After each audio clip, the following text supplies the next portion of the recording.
The morning of my father's funeral was the kind of cold that gets into your bones and refuses to leave, the kind that makes you feel like winter has decided to live inside you permanently. I stood in front of my closet for 11 minutes, staring at the black dress my father had bought me 2 Christmases ago. He'd said, "You'll look like your mother in this, Ellie. She had your same shoulders."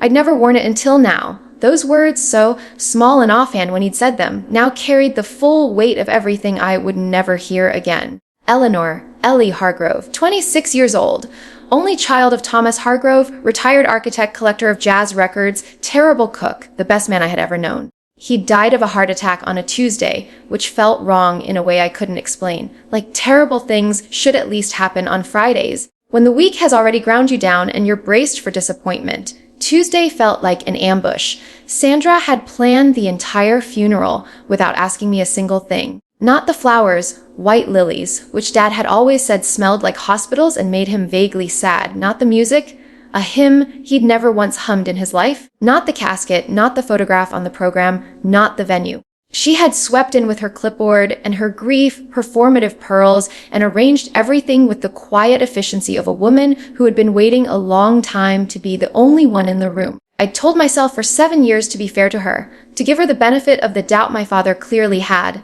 Sandra Hargrove, née Caldwell, had a way of smiling that never quite reached her eyes, the way a painted window looks exactly like the real thing until the moment you try to open it and find it solid, sealed, cold to the touch. I had pressed my palms against that glass for years, hoping for warmth that was never coming. 300 people filled the pews of St. Michael's. Colleagues, neighbors, old friends, people my father had quietly helped over decades because generosity was simply his nature.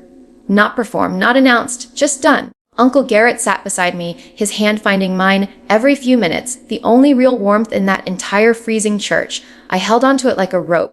Then Sandra walked to the podium, and everything I thought I knew about that day shattered before it had even truly begun.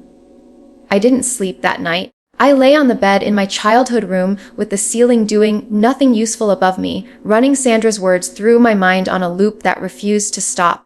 Eleanor is not Thomas's biological daughter. 6 words delivered at a podium in front of 300 people, with the practiced calm of someone who had been saving them for exactly the right, or rather, the most devastating moment. The room around me was exactly as my father had kept it. My old books still lined the shelves. A photograph of the 2 of us at the Grand Canyon sat on the nightstand. I was 12, sunburned, laughing at something he'd said, and he was looking at me with that expression he had, the one that made you feel like you were the most important thing in whatever landscape surrounded you. I picked it up and held it for a long time. He had known. That's what Sandra had said. Thomas knew, did he? I thought about every conversation we'd ever had, scanning them now for cracks I might have missed. He had never once, not in 26 years, made me feel like anything other than his. Not during the hard years after Mom died. Not when Sandra arrived with her daughters and her renovation plans and her subtle, persistent campaign to redecorate every corner of our life together. Not once had my father's eyes held even a shadow of distance when they looked at me. But at 2 in the morning, I found the letter. I hadn't been looking for it. Not exactly. I'd gone to his study because I couldn't stand the ceiling anymore, and because his study still smelled like him, old paper, cedar, the particular brand of coffee he'd ordered from a small roaster in Vermont. I was sitting in his chair, just sitting, when I noticed the edge of an envelope tucked beneath the leather desk blotter. My name was written on the front in his handwriting, not typed, not printed. His handwriting. The looping, slightly leftward slant I'd watched sign permission slips and birthday cards my whole life.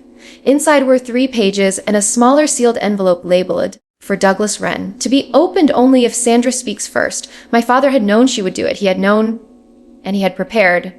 Not in anger, not in bitterness, but in the quiet, methodical way he'd approached every problem in his life with patience, with care, and with an architect's absolute certainty that a thing built on a solid foundation cannot be easily torn down. He had built something for me in secret, brick by brick. Against the day Sandra finally showed her hand, I read his letter 3 times before dawn, and I wept, not from pain alone, but from the particular grief of being loved so thoroughly by someone you will never be able to thank. The offices of Wren & Associates occupied the top floor of a sandstone building downtown, the kind of place that communicated permanence without trying.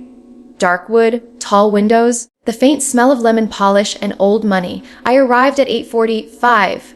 Douglas Wren was already there, standing near the window with a coffee cup, looking like a man who had slept perfectly well and was entirely unsurprised to see me early. Sandra arrived at 9 on the dot, flanked by Kira and Bree, all three of them dressed as though this were a continuation of yesterday's performance. Sandra's chin was lifted at that particular angle she used when she wanted to appear untouchable. She didn't look at me when she sat down. That told me everything about how confident she felt.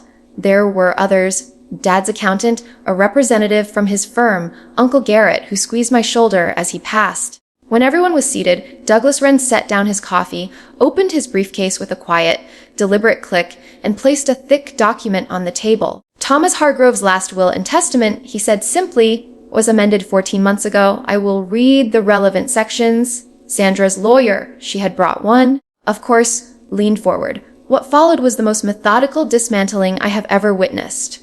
My father had left Sandra the house they had shared, a car, and a sum sufficient to live on comfortably. He was not a cruel man, and the will reflected that. But the architecture firm, the investment portfolio, the property in Vermont, the royalties from 3 building designs still under commercial license, all of it, every significant asset, went to me, solely, unconditionally. Then Douglas Wren opened the smaller envelope I'd found beneath the desk blotter, the one addressed to him in my father's hand. He read it silently first, then looked up. A mystere. Hargrove also commissioned an independent DNA test 18 months ago, he said. He was his daughter's biological father. The results are notarized and appended to this document. He slid a copy across the table toward Sandra. He anticipated a claim to the contrary might be made and wanted the record to be unambiguous and permanent. The silence that followed was extraordinary. Kira and Bree exchanged a look that curdled at the edges. Sandra's lawyer put down his pen, and Sandra herself, for the first time in the 7 years I had known her, had absolutely nothing to say. The chin came down. The performance stopped. Underneath it was just a woman who had played a long game badly, finally sitting inside the consequence of it. Uncle Garrett made a sound beside me, something between a breath and a laugh, and pressed his hand over mine on the table. I didn't smile. I didn't need to. My father had already said everything that needed saying 14 months ago in a room I hadn't been in, thinking of me. The weeks that followed were quiet in the way that comes after a storm has finally passed. Not peaceful exactly, but still. The kind of still that lets you hear yourself think for the first time in a long while. Sandra did not contest the will. Her lawyer, I was told, had advised her plainly that there was nothing to contest. The document was airtight, the DNA evidence notarized and appended, every clause witnessed and dated with the careful precision of a man who had spent his career making sure structures didn't fall. She vacated the house within 30 days. I heard through Uncle Garrett that she'd moved in with Kira and that the 3 of them were managing, which was more than she had extended to me in 7 years of trying. I didn't go back to the house immediately. I wasn't ready. Instead, I drove to Vermont, to the small property my father had left me, a cabin really, set back from a lake that went silver in the late afternoon light. I hadn't known it existed until Douglas Wren read the will aloud. My father had bought it 11 years ago, 2 years before Sandra, and had apparently spent occasional weekends there alone, fishing badly and reading well. There was a shelf of novels beside the fireplace, a jazz record collection that made me laugh out loud through tears, and a single photograph on the mantel. My mother and father young and laughing, and me as an infant between them, all 3 of us squinting into summer light. He had kept this place as something entirely his own, and then he had given it entirely to me. I sat on the porch the first evening and let the lake do its slow, silver work on my grief. I thought about what Sandra had hoped to accomplish. Standing at that podium, delivering her 6 words like a verdict, she had wanted to diminish me in front of everyone who had loved my father. She had wanted the inheritance, yes, but more than that, she had wanted to rewrite the story, to make me an asterisk, a footnote, a girl who didn't quite belong to the man whose name she carried. What she hadn't understood, what she had fundamentally, catastrophically miscalculated, was that my father had spent years quietly making sure that could never happen. Not loudly, not with confrontation, but with the same patient architectural certainty he brought to everything he built. If you want something to last, you build the foundation before anyone thinks to question it. I was his daughter in every way that had ever mattered, and the law now said so in language that could not be softened or revised or delivered from a podium with a veil and a performance.